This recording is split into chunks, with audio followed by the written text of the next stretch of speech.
before Amy Winehouse died from alcohol poisoning at 27. Her entire life had been collapsing long before the world noticed. The cameras captured her stumbling through London streets.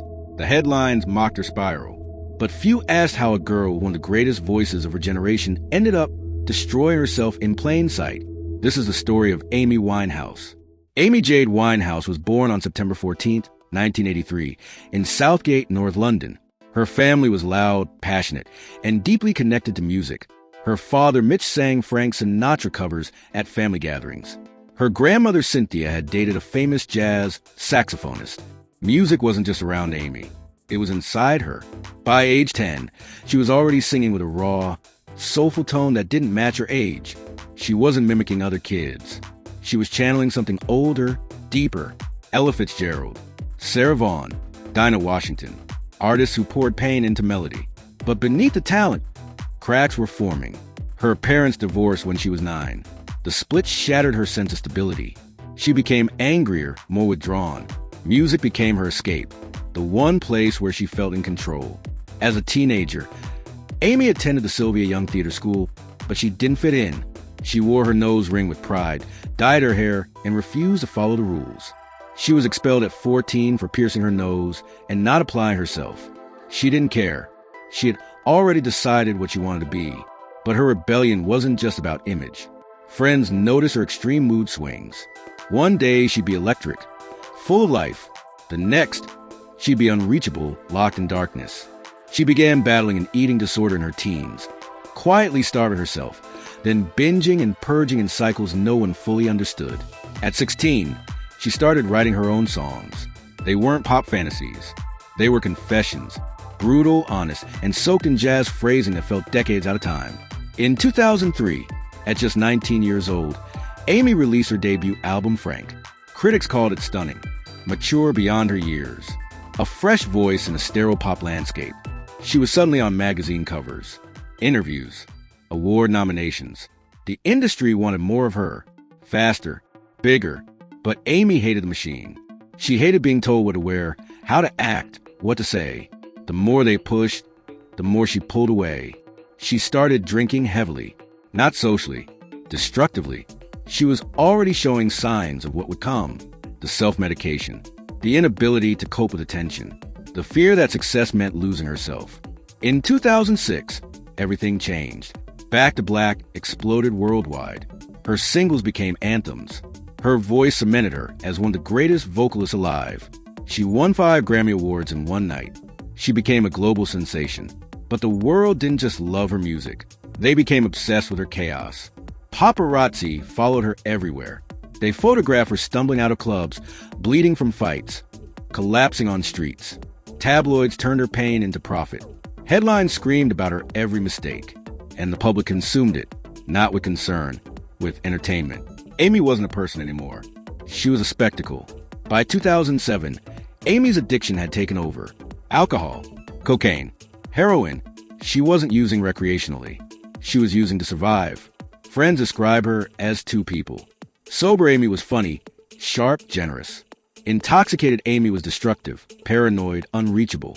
She missed shows. She showed up too drunk to perform. In Belgrade, she was booed off stage, barely able to stand. Fans who once worshipped her now watched in horror.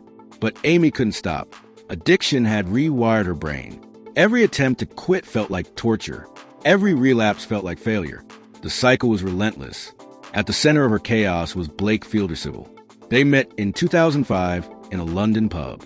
The connection was instant, obsessive, volatile. Blake introduced Amy to harder drugs. Their relationship was a whirlwind of passion, violence, and codependency. They fought publicly. They broke up and reunited constantly. They fed each other's worst impulses. In 2007, they married in Miami. But the marriage didn't bring stability. It brought destruction.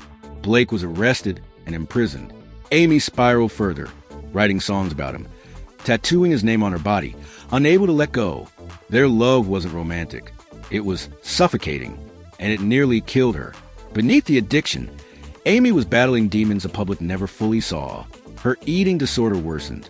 Bulimia ravaged her body, weakening her heart, her organs, her immune system. She suffered from severe depression and anxiety. She struggled with manic episodes and emotional crashes, but she refused consistent treatment. Therapy felt invasive. Medication felt numbing. She wanted to feel, even if feeling meant suffering. Her body began shutting down. She developed emphysema in her early 20s. Her weight dropped to dangerous levels. She looked skeletal in photos, but still she performed. Still, she drank. Amy's biggest hit became a cruel prophecy. The world sang along, but the irony was unbearable.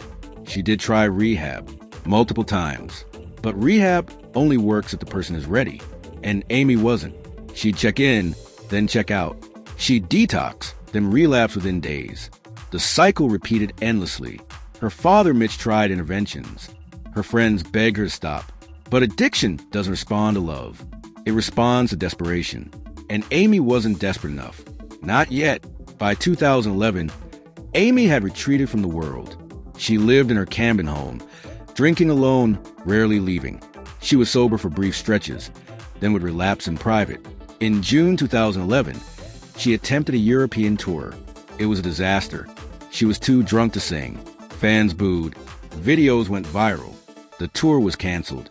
She returned to London, humiliated, broken. Her last public appearance was at a small jazz club on July 20th, 2011. She didn't perform. She just watched. Quiet. Lost. 3 days later, she was dead.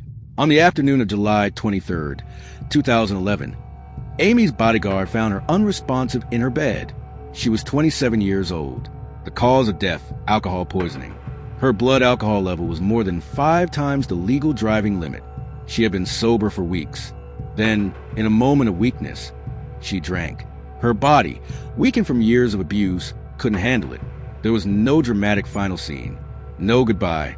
Just a young woman, alone in her room, who drank herself to death. Amy Winehouse joined the 27 Club. Jimi Hendrix, Janis Joplin, Jim Morrison, Kurt Cobain, all dead at 27.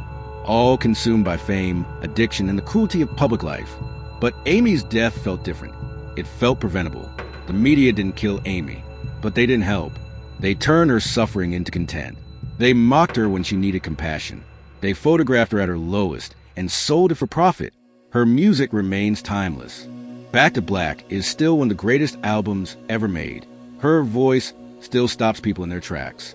But her story is a reminder. Talent doesn't protect you. Fame doesn't save you.